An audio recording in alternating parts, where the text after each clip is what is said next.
تدبیر تیری کام ہے الیاس قادری۔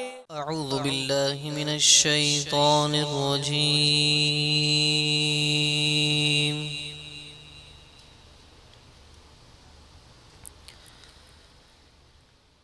بسم اللہ الرحمن الرحیم۔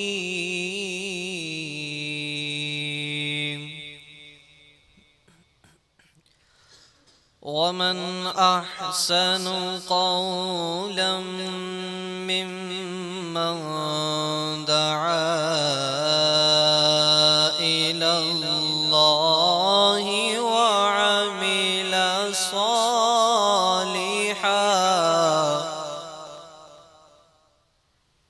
وعمل صالحا وقال إنني من المسلمين۔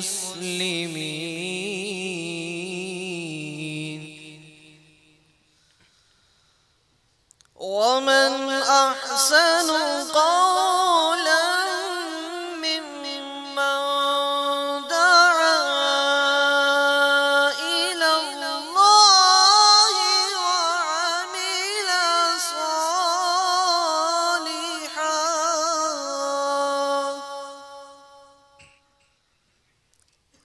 ومن أحسن قولا ممن دعا إلى الله وعمل صالحا وقال إنني من المسلمين۔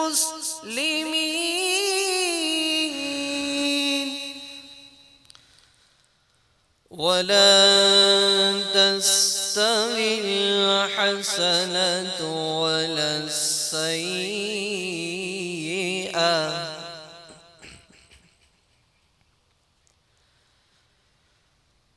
ادفع بالتي هي أحسن فإذا الذي بينك وبينه عداوة كأنه ولي حميم۔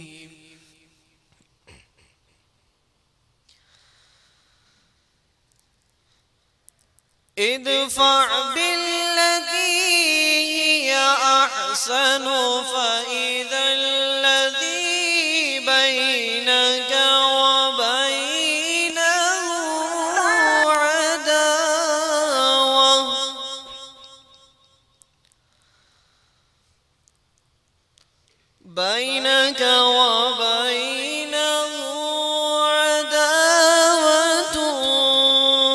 كأنه ولي حميم۔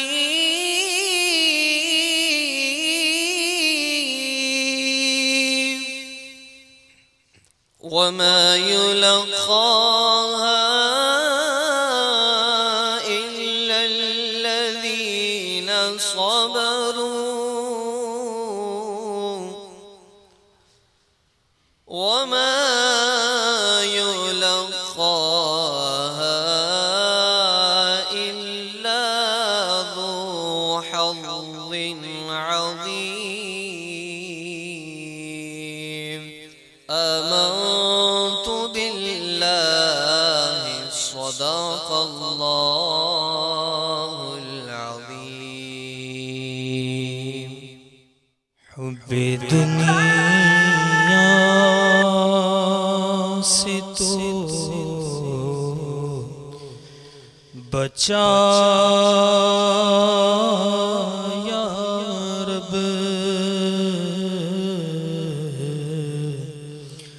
حب دنیا سے تو بچا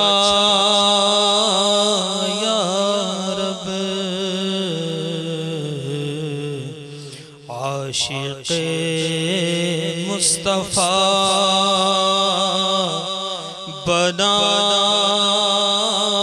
یا رب، عاشق مصطفیٰ بنا یا رب، کر دے حج کا شرف عطا یا رب، مولا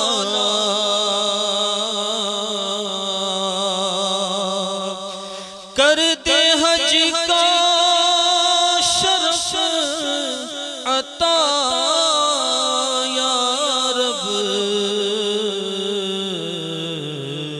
سبز گنبد بھی دے دکھا یا رب، سبز گنبد بھی دے دکھا یا رب، کس کے در پر میں جاؤں گا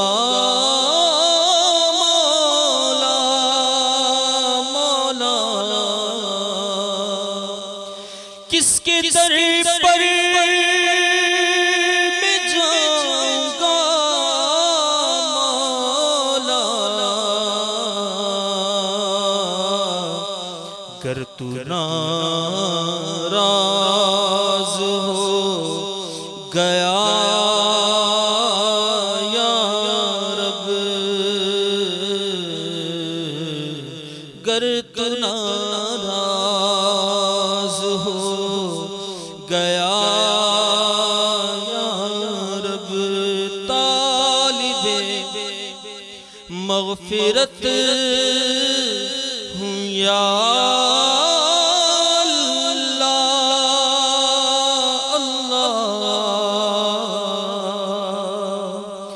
طالب مغفرت ہوں یا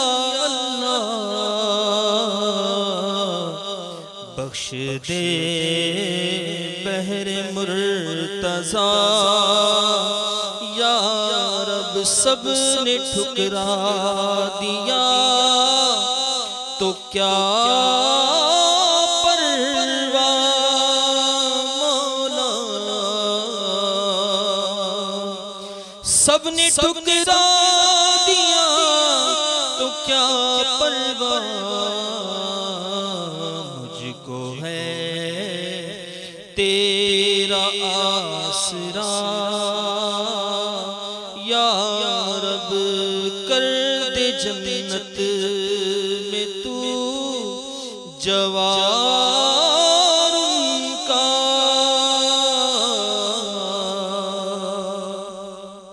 کر دے جنت میں تو جوار ان کا،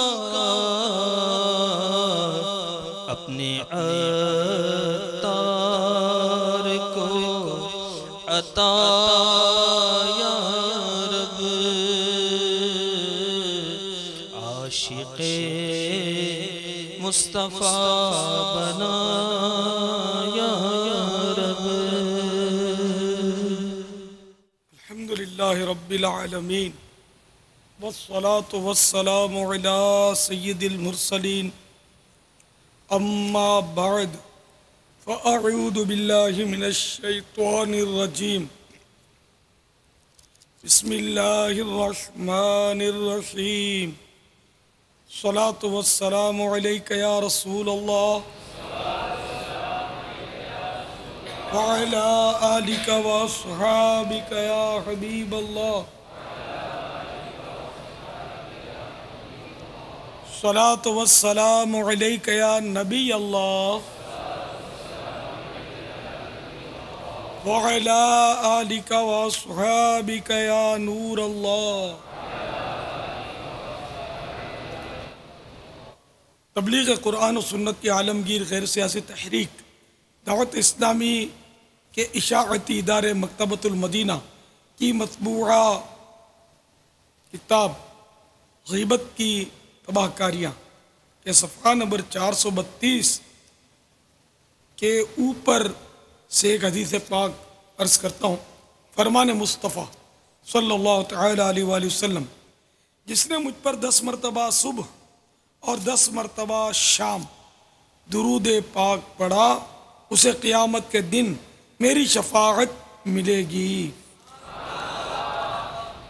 صلو علی الحبیب صلی اللہ تعالی علی محمد۔ آج 1432 سن ہجری کے ذوالحجۃ الحرام کی دوسری شب ہے۔ دعوت اسلامی کے عالمی مدنی مرکز فیضان مدینہ میں مدنی مذاکرے کا سلسلہ ہے۔ حاضرین اور ناظرین مل کر آئیے اچھی اچھی نیتیں کر لیتے تاکہ ہمارے ثواب میں مزید اضافہ ہو۔ تو حسب حال اچھی اچھی نیتیں کیجیے اللہ کی رضا کے لیے۔ کپڑے یا بدن، داڑھی یا سر کے بال سہلانے، دھاگے دریوں سے نوچنے، فرش پر انگلیوں سے کھیلنے، ادھر ادھر دیکھنے، باتیں کرنے، ٹیک لگانے، پردے میں پردہ نہ ہونے کی صورت میں گھٹنے کھڑے کر کے دوسروں کے لیے بد نگاہی کا باعث بننے، گھٹنوں میں سر رکھنے، دوسرے کو اشارے کرنے، اٹھ کر چل پڑنے وغیرہ سے بچتے ہوئے علم دین کی تعظیم کی خاطر جہاں تک ہو سکا دو زانو بیٹھ کر علم دین سمجھنے کے لیے نگاہ نیچی کیے خوب کان لگا کر سنوں گا۔ تمام اسلامی بھائی ہو سکے تو دو زانو ہو جائیے جب تک بیٹھ سکیں، پھر تھک جائیں تو جس طرح آپ کو آسانی ہو، پھر تھکن دور ہو تعظیم کی نیت سے دو زانو ہو جائیے، توفیق ملے تو۔ صلو علی الحبیب وغیرہ سن کر ثواب کمانے اور صدا لگانے والے کی دلجوئی کے لیے نمایاں آواز سے جواب دوں گا۔ مزید اپنے لیے بھی کچھ اچھی اچھی نیتیں بڑھا لیتا ہوں، اس میں آپ کے لیے بھی کچھ نیتیں ہوں گی، تو حسب حال آپ بھی کر لیجیے۔ ادعو الی سبیل ربک بالحکمت والموعظۃ الحسنہ،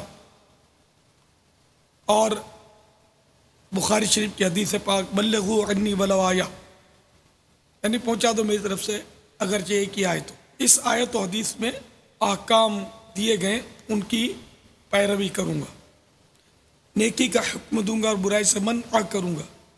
صلو علی الحبیب صلی اللہ تعالی علی محمد۔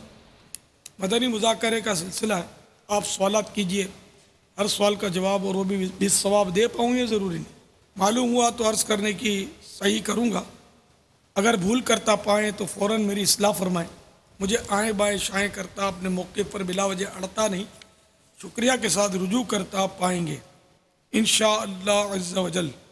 صلو علی الحبیب صلی اللہ تعالی علی محمد۔ میرا سوال یہ ہے کہ امیر اہل سنت اس چیز کی وضاحت کریں کہ جانور میں مکروہ اور حرام اجزاء کی تفصیل بیان کر دیں۔ یہ ذبیحہ میں جس جانور کو ذبح کیا جاتا ہے اس کے حرام، مکروہ اور ممنوع اجزاء کی تفصیل سماعت فرمائیے۔ فیضان سنت جلد اول اوپر سے صفحہ نمبر 405 تا 408 پر ہے۔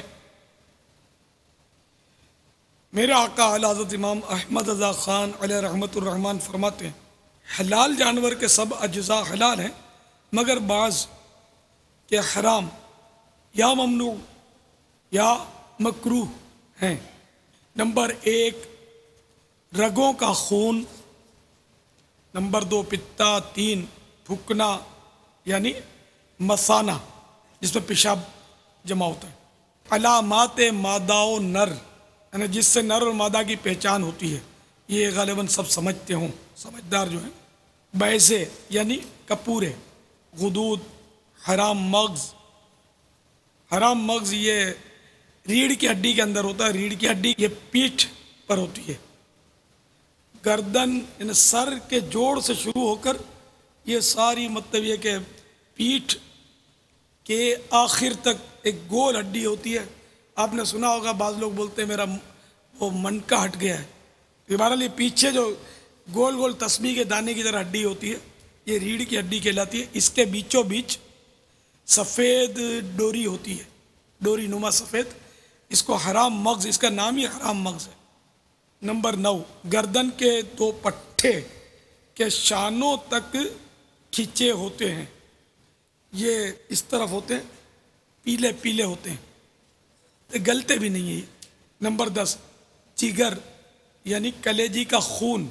خود کلیجی حلال ہے، ہاں اس میں جو خون نکلتا ہے وہ نہیں کھایا جائے گا. 11 تلی کا خون. تلی خود حلال ہے لیکن اس کا خون جو ہے یہ نہیں کھا سکتے. 12 گوشت کا خون کے بعد ذبح گوشت میں سے نکلتا ہے. 13 دل کا خون. 14 پت یعنی وہ زرد پانی کے پتے میں ہوتا ہے. 15 ناک کی رطوبت یہ بھیڑ میں اکثر ہوتی ہے. ناک میں جو ناک سنکتے تو جو نکلتا ہے نا مادہ، اس کو رطوبت بھی بولتے ہیں. بھیڑ میں زیادہ ہوتی ہے. یہ دمبے کی قسم کا ایک دمبے کی طرح ہوتا ہے جس میں پیچھے چکی نہیں ہوتی. پاخانے کا مقام. اوجھڑی آنتیں. یاد رکھیے اوجھڑی جو ہے اس کا کھانا مکروہ تحریمی اعلی حضرت نے لکھا ہے. آنتیں. نطفہ وہ نطفہ کے خون ہو گیا، وہ نطفہ کے گوشت کا لوتھڑا ہو گیا، وہ کہ نطفہ پورا جانور بن گیا اور مردہ نکلا یا بے ذبح مر گیا. پورا جانور تو بن گیا مگر مردہ نکلا یا بغیر ذبح کے مر گیا، یہ نہیں کھا سکتے. سمجھدار قصاب بعض ممنوعہ چیزیں نکال دیا کرتے ہیں مگر بعض میں ان کو بھی معلومات نہیں ہوتی یا بے احتیاطی برتتے ہیں. لہذا آج کل عموماً لا علمی کی وجہ سے جو چیزیں سالن میں پکائی اور کھائی جاتی ہیں ان میں سے چند کی نشاندہی کرنے کی کوشش کرتا ہوں. اب مسئلہ یہ کہ حسب ضرورت علم حاصل کرنا ضروری ہوتا ہے. جو فرض ہے اس کا علم حاصل کرنا فرض، جو اپنے اوپر واجب ہے اس کا علم حاصل کرنا واجب، یعنی معلومات ہو اس کی، اور جو سنت ہے اس کا سیکھنا سنت. اب جس کو گوشت کھانا ہے، اور ہم تو ویسے ہی مشہور ہے کہ گوشت کھانے والے مسلمان ہیں، گوشت خور مسلمان، تو الحمدللہ ہم گوشت کھاتے ہیں اور انشاءاللہ جنت میں بھی کھائیں گے. اس سے پہلے انشاءاللہ مکہ مدینے میں بھی کھائیں گے انشاءاللہ.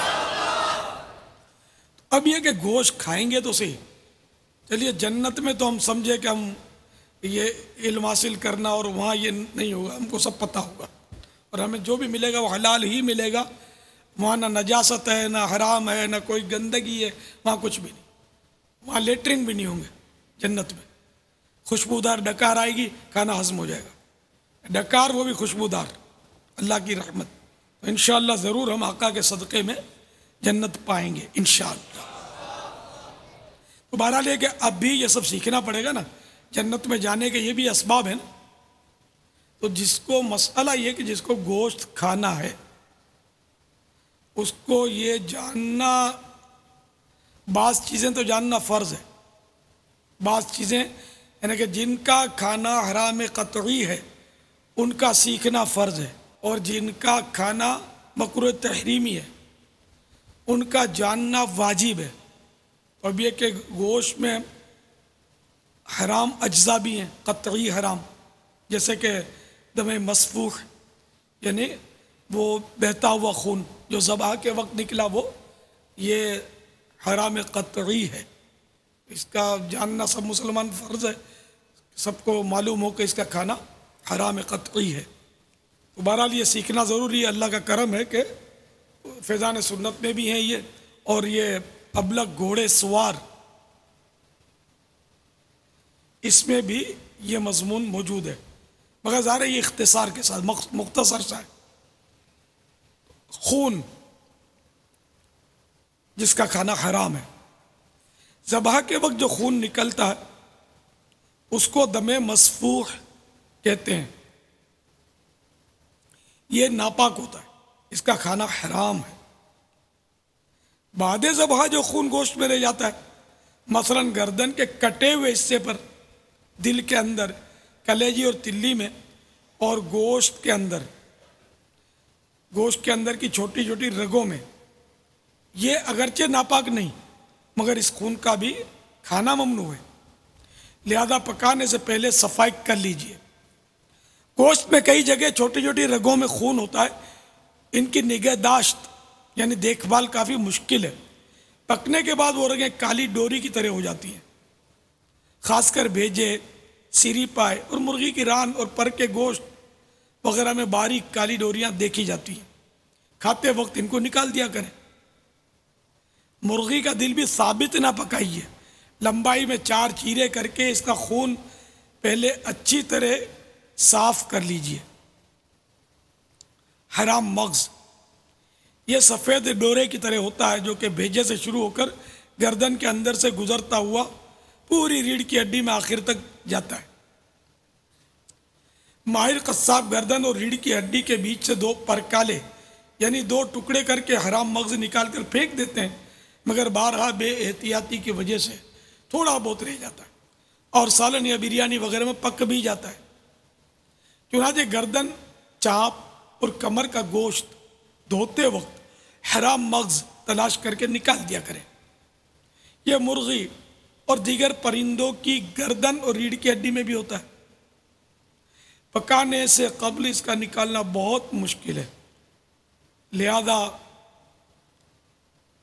کھاتے وقت نکال دینا چاہیے۔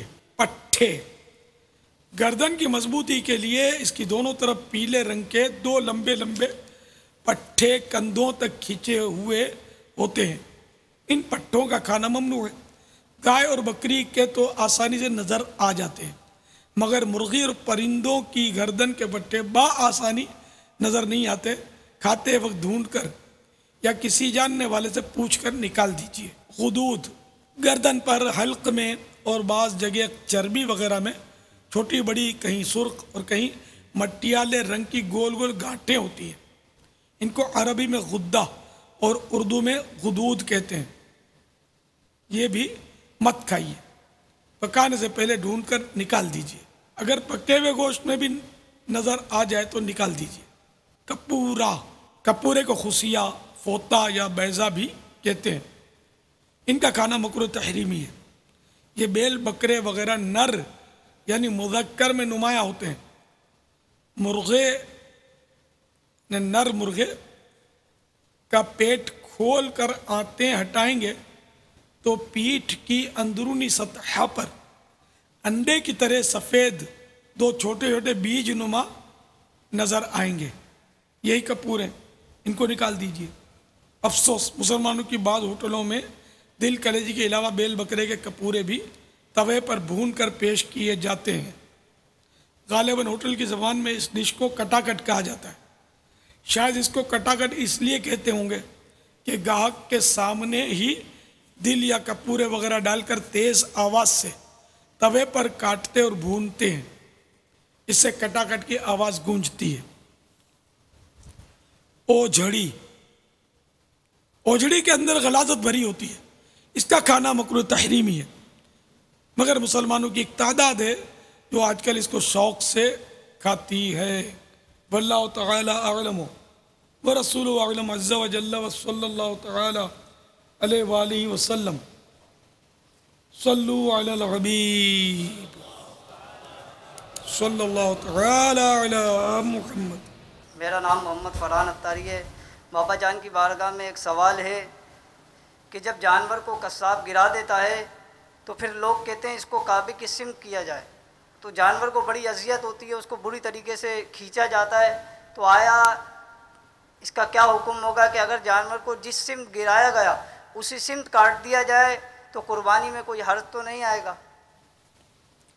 یہ قبلہ رخ ہونے کا جو مسئلہ ہے تو یہ قربانی ہی کے لیے نہیں ہے، مطلقاً ذبح کے لیے، کہ جب بھی جانور ذبح کیا جائے تو اس کا رخ جو ہے قبلے کی طرف ہو، چہرہ اس کا۔ اب اگر گرا دیا، اب یہ چہرہ رکھنا تو سنت ہے قبلے کی طرف، اور سنت موقدہ بھی نہیں ہے، سنت ہے، مطلقاً سنت ہے، کار ثواب نہ کیا تو کوئی گناہ نہیں ہے اس پر۔ جبکہ جانور بڑا ہے، اور خاص کر بڑے جانور کو جب گھسیٹیں گے اور کنکروں پر بھی گراتے ہیں، پتھروں پر بھی گراتے ہیں، احتیاطیں نہیں ہیں، بلکہ اگر سادہ فرش پر بھی گرائیں گے تو اس کو گھسیٹنے سے تکلیف ہوگی. یعنی بے دردی سے اور بے احتیاطی سے نہ گھسیٹیں بلکہ ترکیب سے گھسیٹیں. ہم مثلا بکرا ہے تو بکرا تو اٹھایا جا سکتا ہے. میں نے کل قصہ بتایا تھا کہ بہت بڑا جانور ہم نے تو اٹھا لیا تھا اور بالکل وہ ویسے قدرتی بات تھی کہ وہ بڑی آسانی سے روئی کے وہ پوٹلے کی طرح اٹھ گیا تھا. عقل میری بھی کام نہیں کر رہی کہ یہ اٹھ کیسے گیا, لیکن یہ حقیقت ہے واللہ باللہ تاللہ کہ ہم نے اس کو اٹھا لیا تھا, بہت بڑا جانور تھا. تو اب خیر یہ سب اٹھا لیں یہ تو شاید بہت عقل سے بعید ہے کہ لوگ اٹھا سکیں اس کو, جبکہ جانور بڑا ہو. تو اب اس کو اگر چھوٹا جانور ہے تو وہ تو اس کو تو اٹھا کر اس کو گھسیٹنے کی حاجت نہیں ہے, اس کو اٹھا کر اس کی سمت درست کی جا سکتی ہے. بلکہ گراتے وقت بھی بعض لوگ بڑا ظلم کرتے ہیں, یہ خود آنکھوں سے دیکھا ہے کہ وہ چھوٹے جانور کو یوں ادھر اٹھاتے ہیں, یوں اپنی طاقت کا مظاہرہ کرتے ہیں. یہ گوشت فروش بعض جو ہوتے ہیں نا, کیا بولتے ہیں ہماری وہ زبان میں سے بٹاکڑی بولتے ہیں, بٹاکڑی کرنے کے لیے یا لوگوں پر وہ شو بازی کرنے, بے بس جانور ہے, بے کس جانور ہے, اس پر کیا شو بازی کرنی تھی یار. تو بیچارے کو یوں اٹھاتے اور کھٹ کر کے زور سے پھینکتے یوں. اللہ تعالیٰ توبہ کی توفیق نصیب فرمائے. کیوں یہ بلا وجہ کی تکلیف ہے تو اس کو ہولے ہولے پیار سے گرایا جائے, اور پیار سے بھی گر جاتا ہی ہے. دو ٹانگیں پکڑ لینا, ایک ہاتھ اور ایک پاؤں پکڑ کے تو گرانا, اگر کوئی یعنی کہ طاقتور آدمی ہو واجبی سا تو وہ گرا سکتا ہے اس کو, اور جانور بھی واجبی سا ہو. تو اب بڑا جانور ہے تو اس کو قبلہ رخ تو کرنا سنت ہے, اس لیے اس کو گھسیٹنا جائز ہے. لیکن یہ حکمت عملی ذرا ٹھہر کر سوچ لے کہ اس کو تکلیف کم سے کم کس طرح ہوگی گھسیٹنے میں. کم سے کم تکلیف کے ساتھ اس کو گھسیٹے, لیکن پہلی کوشش یہی کرے کہ وہ صحیح رخ پر گرے. پتھریلی زمین پر اس کو نہ گرایا جائے, کنکروں پہ نہ گرایا جائے, بلکہ اس کو نرم یا نارمل جو فرش ہوتا ہے اس پر گرایا جائے. تو پتھروں پر جب وہ گرے گا نا اس کو بہت زیادہ تکلیف ہوگی, اور یہ بلا وجہ کی تکلیف ہے پتھروں پر گرانا, کہ اس کی حاجت نہیں ہے نا. واللہ تعالی اعلم ورسولہ اعلم عز وجل وصلی اللہ تعالی علیہ وآلہ وسلم. صلو علی الحبیب صلی اللہ تعالی علی محمد. السلام علیکم. وعلیکم السلام. پیارے بابا جان, عید کیسے منانی چاہیے؟ عید کیسے منانی چاہیے؟ سبحان اللہ. رات جاگ کر اگر عبادت میں گزارے تو اس کے بڑے فضائل ہیں کہ جس دن لوگوں کے دل مر جائیں گے اس کا دل نہیں مرے گا. تو ہو سکے تو رات عبادت میں گزارے, ورنہ یہ کہ عشاء اور فجر با جماعت پڑھ کر بیچ میں سویا رہے تب بھی انشاءاللہ پوری رات کی عبادت کا اس کو ثواب ملے گا, گویا اس نے پوری رات عبادت میں گزاری. اور دن کو فجر کی نماز با جماعت مسجد محلہ میں ادا کرے. پھر یہ کہ وہ عید کے بہت سارے مستحبات ہیں جو کہ فیضان سنت جلد اول کے باب فیضان رمضان کے اوپر سے صفحہ 489 میں سے عرض کرتا ہوں. عید میں غریبوں کو مت بھولو کہ 21 حروف کی نسبت سے عید کے 21 مستحبات. حجامت بنوانا, مگر زلفیں بنوائیے نہ کہ انگریزی بال. ناخن ترشوانا, غسل کرنا, مسواک کرنا. اچھا, ناخن ترشوانے پر یہاں بقرعید میں یہ ہے کہ جس نے قربانی کرنی ہے تو اپنے جانور کے ذبح ہونے سے پہلے حجامت نہ بنوائے, ناخن میں نہ ترشوائے. مستحب ہے اس کے لیے کہ چاند رات سے لے کر اپنی قربانی تک وہ اپنے ناخن اور کہیں کے بھی بال نہ ترشوائے, جبکہ اور کوئی شرعی وجہ نہ ہو کاٹنے کی. اور اگر ویسے بغیر مجبوری بھی کاٹ دیے تو گناہ نہیں ہے, مستحب ہے کہ نہ کاٹے. تو میٹھی عید میں یہ ہے کہ حجامت بنوانا, ناخن ترشوانا, یا غسل کرنا, مسواک کرنا, یہ اس کے علاوہ ہے جو وضو میں کی جاتی ہے. اچھے کپڑے پہننا, نئے ہو تو نئے ورنہ دھلے ہوئے. خوشبو لگانا, انگوٹھی پہننا. اسلامی بھائی جب کبھی انگوٹھی پہنے تو اس بات کا خاص خیال رکھیں کہ صرف 4.5 ماشے سے کم وزن چاندی کی ایک ہی انگوٹھی پہنے، ایک سے زیادہ نہ پہنے، اور اس ایک انگوٹھی میں بھی نگینہ ایک ہی ہو، ایک سے زیادہ نگینہ نہ ہو، اور بغیر نگینے کی بھی نہ پہنے۔ نگینے کے وزن کی کوئی قید نہیں۔ چاندی یا کسی اور دھات کا چھلا یا چاندی کے بیان کردہ وزن وغیرہ کے علاوہ کسی بھی دھات کی انگوٹھی یا چھلا مرد نہیں پہن سکتا۔ نماز فجر مسجد محلہ میں پڑھنا، عید الفطر کی نماز کو جانے سے پہلے چند کھجوریں کھا لینا، 3، 5، 7 یا کم و بیش مگر طاق۔ کھجوریں نہ ہوں تو کوئی میٹھی چیز کھا لیجئے۔ اگر نماز سے پہلے کچھ بھی نہ کھایا تو گناہ نہ ہوا، مگر عشاء تک نہ کھایا تو عتاب یعنی ملامت کیا جائے گا۔ یہ میٹھی عید کے لیے، اور بقرعید کے لیے اس میں تھوڑا سا فرق ہے۔ وہ یہ کہ اگر بقرعید میں کچھ کھائے بغیر چلا جائے عید کی نماز کے لیے، اور اپنی قربانی اگر اس دن ہونی ہے تو اسی سے اس قربانی کے گوشت سے کھانے کی ابتدا کرے، یہ افضل ہے۔ نماز عیدگاہ میں ادا کرنا، عیدگاہ پیدل جانا، سواری پر بھی جانے میں حرج نہیں، مگر جس کو پیدل جانے پر قدرت ہو اس کے لیے پیدل جانا افضل ہے، اور واپسی پر سواری پر آنے میں حرج نہیں۔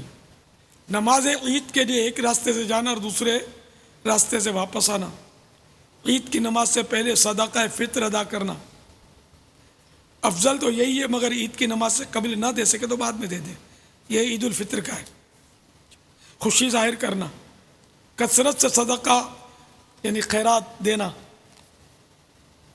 عیدگاہ کو اطمینان و وقار اور نیچی نگاہ کیے جانا، آپس میں مبارکباد دینا، بعد نماز عید مصافحہ یعنی ہاتھ ملانا، اور معانقہ یعنی گلے ملنا، جیسا کہ عموماً مسلمانوں میں رائج ہے۔ بہتر ہے کہ اس میں اظہار مسرت ہے، مگر امرد خوبصورت سے گلے ملنا محل فتنہ ہے۔ عید الاضحیٰ یعنی بقر عید تمام احکام میں عید الفطر یعنی میٹھی عید کی طرح ہے، صرف بعض باتوں میں فرق ہے۔ مثلا اس میں یعنی بقر عید میں مستحب یہ ہے کہ نماز سے پہلے کچھ نہ کھائے، چاہے قربانی کرے یا نہ کرے، اور اگر کھا لیا تو کرات بھی نہیں۔ عید الفطر یعنی میٹھی عید کی نماز کے لیے جاتے ہوئے راستے میں آہستہ سے تکبیر کہیے، اور نماز عید الاضحیٰ یعنی بقرہ عید کے لیے جاتے ہوئے راستے میں بلند آواز سے تکبیر کہیے۔ تکبیر یہ ہے: اللہ اکبر اللہ اکبر لا الہ الا اللہ واللہ اکبر اللہ اکبر وللہ الحمد واللہ تعالی اعلم ورسولہ اعلم عز وجل وصلی اللہ تعالی علیہ وآلہ وسلم صلو علی الحبیب صلی اللہ محمد۔ السلام علیکم ورحمۃ اللہ وبرکاتہ۔ وعلیکم السلام ورحمۃ اللہ وبرکاتہ۔ میں مدین سے بات کر رہا ہوں۔ میں امیر اہل سنت دامت برکاتہ العالیہ کی بارگاہ میں ایک سوال پوچھنا چاہتا ہوں قربانی کے متعلق، کہ باپا جان سے سوال یہ پوچھنا ہے کہ بڑے جانور میں حصہ لیا جاتا ہے، 7 اسلامی بھائیس میں حصہ لیتے ہیں، اگر اس حصے کے اندر ہم اپنا نام کس طریقے سے داخل کر سکتے ہیں کہ یہ میرے نام کی ہے یا فلاں کے نام کی ہے؟ جانور تو ایک ہی ہے، اس میں سے ہم اپنا نام کس طریقے سے لے سکتے ہیں، اپنے نام کی ہے یا اپنے والد صاحب کے نام کی ہے؟ اس طرح مسئلہ حل کر دیجیے۔ جزاکم اللہ خیرا۔ السلام علیکم ورحمۃ اللہ وبرکاتہ۔ وعلیکم السلام ورحمۃ اللہ وبرکاتہ۔ سائل نے 2 بار کا سوال پوچھنا، تو یہ میرے منہ سے بھی نکل جاتا ہے، وہ لکھا بھی جاتا ہے۔ بس سوال پوچھنا، یہ عبارت کی مت اصلاح کر رہا ہوں کہ سوال کے معنی یہ پوچھنا یہ ڈبل ہو گیا۔ تو سوال پوچھا نہیں جاتا، سوال کیا جاتا ہے۔ یہ ایک لغت کا مطلب آپ کو ایک مدنی پھول عرض کر رہا ہوں۔ جیسے آب زمزم کا پانی، تو یہ غلط ہے نا، آب زمزم کا پانی 2 بار پانی لفظ آ گیا نا، برائے مہربانی کر کے، یہ بھی غلط ہے۔ تو سوال پوچھا نہیں جاتا بلکہ سوال کیا جاتا ہے۔ تو نام کس طرح ڈالیں؟ تو نام اس میں کوئی لکھنا شرط بھی نہیں ہے، نہ بولنا شرط ہے، لیکن وہ نیت ہو اور جس کا حصہ اس کو بعض صورتوں میں تو پتہ نہ ہو تب بھی چل جائے گا، اکٹھے رہتے ہیں انڈر اسٹوڈ ہے تب بھی چل جائے گا۔ تو یہ کہ اب یہ پتہ ہو کہ بھئی یہ ہم نے بڑا جانور لیا ہے تو اس میں میرا حصہ ہے، ابو کا ہے، امی کا ہے، باجی کا ہے، بیٹے کا ہے، بیٹی کا ہے، اس طرح وہ کر کے وہ ترکیب بن گئی، شرائط میں سے نہیں ہے۔ وہ تو کسی کو قربانی کروانی ہے، کسی کو دینا ہے تو بے شک وہ آپ نام لکھ کر یا اپنا جو بھی نسبتیں وہ لکھ کر دے دیں کہ یہ ہمارے ان طرف سے قربانی اور میں آپ کو وکیل کرتا ہوں اس کا۔